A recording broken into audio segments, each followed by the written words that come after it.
जय माता दी मित्रों, मेरा नाम पंडित प्रकाश जोशी। स्वागत है मेरे YouTube फेसबुक चैनल एस्ट्रो आज में। मित्रों, आज हम चर्चा कर रहे हैं नव वर्ष साल 2026 के पहले महीना यानी जनवरी का महीना मकर राशि का कैसा जाने वाला है। कैसी होगी धन की, स्वास्थ्य की, परिवार की स्थिति, दाम्पत्य जीवन, प्रेम की स्थिति जनवरी के महीने में, उसके बारे में हम इस कार्यक्रम में चर्चा करने वाले हैं। 4 ग्रहों का ट्रांजिट होगा जनवरी के महीने में। सूर्य का राशि परिवर्तन, बुध का राशि परिवर्तन, मंगल का राशि परिवर्तन और शुक्र का राशि परिवर्तन होगा। इसका मकर राशि पे क्या इफेक्ट पड़ेगा, इसके बारे में चर्चा कर लेते हैं। ये जनवरी के महीने की मित्रों आपके सामने कुंडली आ रही है जो आपके सामने है।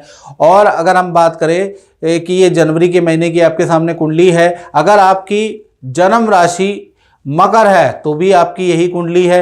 यदि आपका लगन मकर है तो भी आप ये राशिफल देख सकते हैं। सबसे पहले जितने भी मकर राशि वाले जातक और जातिकाएं, नव वर्ष की हार्दिक हार्दिक शुभकामनाएं। एस्ट्रो आज संस्थान की ओर से आप सभी का नव वर्ष मंगलमय हो, आपकी इच्छाएं पूर्ति हो, हम ये माता रानी से कामना करते हैं। तो सबसे पहले हम हेल्थ के बारे में चर्चा कर लेते हैं। तो हेल्थ के स्वामी कौन है? जहां 10 नंबर लिखा है इनके स्वामी शनि है।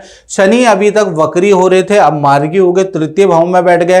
तृतीय भाव पराक्रम का भाव होता है मित्रों।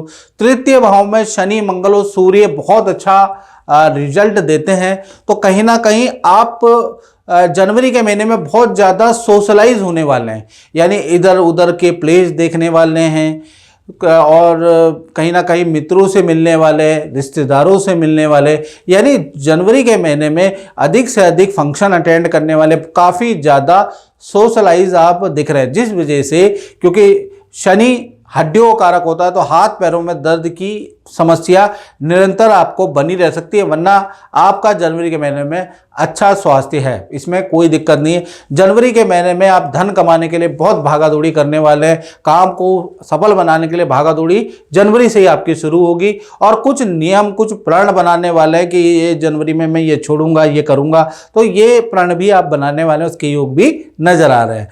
धन की स्थिति के बारे में बात करें तो धन भाव के वही स्वामी धन भाव यानी 11 नंबर जहाँ लिखा है ये धन भाव होता है। धन भाव के स्वामी तृतीय भाव में बैठे हैं, तो जनवरी का महीना धन के लिए भी बहुत ही अच्छा है। एक तो आपको रुका हुआ धन मकर राशि को प्राप्त होता रहेगा। जनवरी के महीने में अचानक ही आपकी सेल बढ़ जाएगी, पुराने रिटर्न क्लाइंट वापिस आएंगे और अच्छा धन का ऑर्डर आपको देते हुए नजर आएंगे और कोई डील भी आपकी बनेगी। तो जनवरी का महीना खासकर धन के लिए, मकर राशि के लिए बहुत लाभकारी है। अचानक भूले बिसरे लोग भी वापिस आएंगे, आपको कॉल करेंगे, आपसे संपर्क करेंगे और आपको अच्छा धन का लाभ देते हुए नजर आएंगे। तो धन के लिए जनवरी बहुत ही अच्छा है। और मित्रों, मकर राशि वालों, आपका साल 2026 कैसा रहने वाला है क्या आप जानते हैं? नहीं जानते तो मेरे YouTube चैनल में जाएं एस्ट्रो आज, और उसमें साल 2026 मकर राशि की 13 से 15 मिनट की वीडियो है। हर पक्ष को डिटेल में मैंने समझाया है, उसको जरूर देखें और उसको नोट कर ले, क्योंकि मैं आपको गारंटी देता हूं कि मैंने अगर 10 भविष्यवाणियां मकर राशि में कही है ना, तो 5 से 7 भविष्यवाणियां सच होगी। वो आपको पता चलेगा जब आखिर यानी दिसंबर 2026 में जब आप दोबारा खोल के देखेंगे ना, तब आपके समझ में आएगा, अभी नहीं समझ में आएगा। तो इसलिए आप उसको देखना बहुत ज़रूरी है। कोई निर्णय लेना चाहते हैं, शादी करना चाहते हैं, विदेश जाना चाहते हैं, तो निर्णय जब लेना जब वो वीडियो देख लेना, याद रखिएगा। चलिए अब हम आपके परिवार भाव के बारे में बात कर लेते हैं। तो परिवार भाव के बारे में बात करें तो 4th हाउस होता है, यही प्रॉपर्टी का हाउस होता है मित्रों, यही परिवार का हाउस होता है, माता का हाउस भी यही होता है। तो परिवार भाव जहां 1 नंबर लिखा है ये 4th हाउस है, उसके स्वामी मंगल है। मंगल अभी 12वें में बैठे हैं, यानी ये 12वें में 15 तारीख तक बैठे रहेंगे। हालांकि कोई खराब स्थिति नहीं है क्योंकि धनु राशि में बैठे हैं। फिर ये 15 तारीख के बाद 12वें भाव से हम देखें तो ये मकर राशि अपने उच्च राशि में आ जाएंगे। तो 1 से लेकर 15 जनवरी तक परिवार के साथ में कहीं यात्रा के आपके योग नजर आ रहे हैं, यानी नदी, पहाड़, तीर्थ यात्रा परिवार के साथ में आप जाने वाले हैं। लेकिन 1 से 15 में आपके खर्चे भी बहुत होंगे। परिवार पे आपका खर्चा होगा, कुछ टूट फूट रेनोवेशन पे भी आपका खर्चा होगा, वाहन पे भी आपका खर्चा होगा, क्योंकि मंगल 12वें में खर्चा भी बढ़ाते हैं। तो खर्चे भी आपके होंगे। पारिवारिक भाव आपका मध्यम ही रहेगा 15 तक। 16 तारीख से लेकर और 31 जनवरी के बीच में मंगल मकर राशि में पहुंच जाएंगे। यहाँ पर पारिवारिक भाव बहुत ही अच्छा आपका होगा। यहाँ पर प्यार प्रेम सौहार्द बढ़ेगा, खर्चे कंट्रोल में होंगे और कहीं ना कहीं परिवार भाव आपका जनवरी के महीने में मकर राशि का अच्छा ही है। बात कर लेते हैं आपका संतान भाव के बारे में। तो संतान भाव के स्वामी कौन है? शुक्र। शुक्र बैठे हैं 12वें भाव में, देखिए 9 यहाँ लिखा है, और शुक्र बुध सूर्य और मंगल ये चारों ग्रह बैठे हैं और शुक्र यहाँ कमजोर है। तो जनवरी का महीना संतान के लिए बहुत अच्छा नहीं है। संतान के बिगड़ने के चांसेस ज़्यादा है। संतान उल्टी सीधी आपसे जिद करेगी, धन मांगेगी, ये दिला दो वो दिला दो, तो इस तरह की चीज़ें संतान ज़्यादा करने वाली है। संतान का फोकस जनवरी के महीने में पढ़ाई पे होगा ही नहीं, बार बार पे डांट पड़ेगी। तो कुल मिला के संतान से आप परेशान रहेंगे जनवरी के महीने में। और साथ ही साथ यदि आपकी छोटी संतान है तो कहीं ना कहीं उनको ईएनटी से संबंधित या नेत्र या स्किन से संबंधित प्रॉब्लम भी रह सकती है। तो कुल मिलाकर जनवरी का महीना संतान के लिए बहुत लाभकारी नज़र नहीं आ रहा है। संतान की जिद से, संतान की लापरवाही से आप परेशान रह सकते हैं। बात करें आपके करियर के बारे में, यानी मकर राशि वाले उनकी जो नौकरी चाहते हैं या नौकरी करते हैं, तो भाई गुरु और चंद्रमा दोनों ही छठे भाव में बैठे। छठा भाव कंपटीशन भाव होता है, साथ ही ये रोग भाव भी होता है, ऋण भाव भी होता है, तीनों भाव यही होते हैं। तो हम यहाँ कंपटीशन के बारे में बात कर लेते हैं। गुरु चंद्रमा यहाँ बैठे हुए हैं, तो 1 से लेकर और 13 जनवरी तक तो काम का प्रेशर बना ही रहेगा, उसमें कोई सुधार मुझे नज़र नहीं आ रहा। बहुत मेहनत करने के बाद भी 13 जनवरी तक आपको गुरु चंद्रमा का जो ये बैठे हैं ना, इनकी युति का लाभ नहीं मिलेगा। 13 जनवरी तक आपके कार्यों में विघ्न बाधा ही रहेगी। आप ये महसूस करेंगे जो काम आपको दिया जा रहा है सीनियर द्वारा उसमें गलतियाँ होंगी, या फिर कोई सेल नहीं हो पाएगी, या ऑर्डर नहीं मिल पाएंगे, बहुत अच्छे काम को सही तरीके से आप कर नहीं पाएंगे। ऐसा रहेगा आपका 13 जनवरी तक। कुछ ना कुछ भाग्यवश गड़बड़ी रहेगी, कार्य में बाधा ही बाधा रहेगी।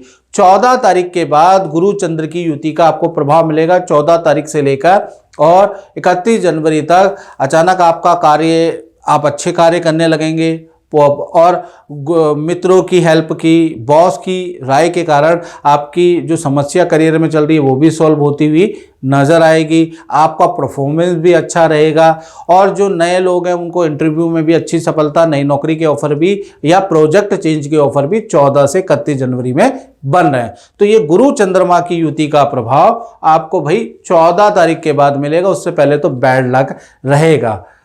अब बात कर लेते हैं मकर राशि के दाम्पत्य जीवन की। और दाम्पत्य जीवन से पहले मित्रों, यदि आपको 99% एक्यूरेसी के साथ यदि आपको जानना है तो आपको 7210124289 ये जो मेरा व्हाट्सएप नंबर आ रहा है इस पर कॉल नहीं करनी, इस पर व्हाट्सएप करनी है। Date of birth, time of birth, place of birth भेज कर आप मुझसे टेलीफोनिक अपॉइंटमेंट ले सकते हैं। और टेलीफोनिक अपॉइंटमेंट की फीस यूट्यूब की हिस्ट्री में सबसे कम है, यानी लेबर रेट से भी कम है, एक दिन की दिहाड़ी से भी कम है हमारी टेलीफोनिक फीस। वो आप पे करके मुझसे टेलीफोनिक उपाय ले सकते हैं, मंत्र ले सकते हैं, कुंडली दिखा सकते हैं, वो टेलीफोनिक रूप से आप दिखा सकते हैं।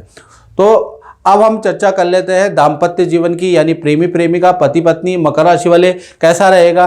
तो भाई देखा जाए तो सप्तम भाव के स्वामी चंद्रमा छठे भाव में बैठे हैं और गुरु चंद्र की युति यहाँ बन रही है। वही 1 से लेकर और 14 जनवरी तक पार्टनर, पति पत्नी या प्रेमी प्रेमिका का किसी तीर्थ यात्रा में जाने के योग है, हिल स्टेशन में घूमने के योग है। लेकिन वहां पर या तो आपकी बहस होगी, पार्टनर बीमार होगा या पार्टनर की कोई चीज चोरी हो जाएगी। एक अच्छे कार्यक्रम के साथ एक बुरा कार्यक्रम भी आएगा, क्योंकि गुरु चंद्र की युति छठे भाव में बन रही है। कहाँ बन रही है? छठे भाव में। तो इसलिए अच्छा भी काम होगा पार्टनर का, उसके साथ कुछ बुरा भी होगा, तो ऐसा चलता रहेगा। फिर उसके बाद देखा जाए जो गुरु चंद्र का प्रभाव पार्टनर को जो मिलेगा वो कहीं ना कहीं मिलेगा 14 जनवरी से। 14 जनवरी से 31 जनवरी के बीच में पार्टनर जो जरा सी बात में नाराज हो जा रहा था, पार्टनर जरा सी बात में आपसे अनसेटिस्फाई हो जा रहा था, तो आप दोनों की आपस में बनेगी, आपकी बाउंडेशन अच्छी होगी। वो होगी 14 जनवरी के बाद। पार्टनर को करियर में भी कुछ लाभ होता हुआ नजर आएगा, वो भी 14 जनवरी के बाद।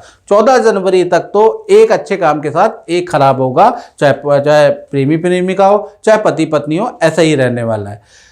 अब बात कर लेते हैं मकर राशि वाले उनकी, जो व्यापार करते हैं, फैक्ट्री चलाते हैं या अपना ही काम करते हैं। तो भाई दसम भाव के जो स्वामी हैं, दसम भाव के स्वामी आपके कौन है? आपके कहीं ना कहीं शुक्र है, और शुक्र 12वें भाव में बैठे हैं, और ये 12 तारीख तक 12वें भाव में जहाँ 9 नंबर लिखा है वहाँ पर सूर्य, बुध, मंगल और शुक्र के साथ बैठे रहेंगे।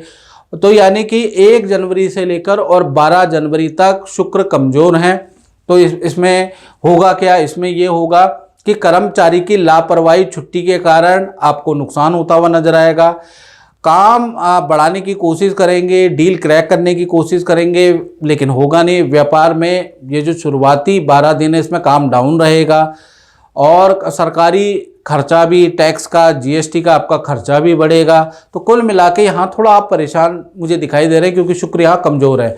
हाँ, 12 तारीख के बाद शुक्र धनु राशि से निकल के मकर राशि में आ जाएंगे। ये स्थिति मालव्य योग बनेगा, यानी कर्मचारी भी वापस आ जाएंगे, और कहीं ना कहीं आपकी स्थिति यहाँ से बदलती है। और 13 तारीख से और 31 जनवरी तक आपका काम काफ़ी अच्छा रहने वाला है। अच्छा ऑर्डर आपको प्राप्त होगा, काम में जो टेंशन, व्यापार में जो टेंशन है वो दूर होती हुई नजर आएगी। तो कुल मिला के 12 तारीख तक दुकानदार, व्यापारी लोग थोड़ा परेशान रह सकते हैं, उसका ये योग बन रहा है। और मित्रों, इस कार्यक्रम में बस इतना ही। मुझे दीजिए इजाज़त। जय माता दी।